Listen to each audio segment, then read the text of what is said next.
guys, good afternoon. Yan, good noon. Ang init naman. May lalakad na naman tayo guys. Ayan, si Anday kalaging may lakad. Ayan, makikinig muna tayo sa mga wow, ang ibon pala doon na. Tingnan natin yung ibon.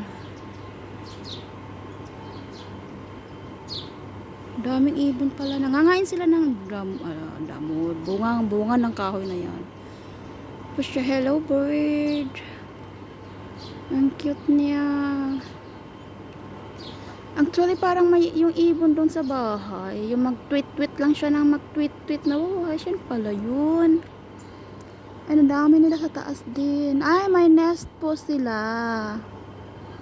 Wow, ang ganda naman ng birdie. Ay, hello bird, so small. You are so cute.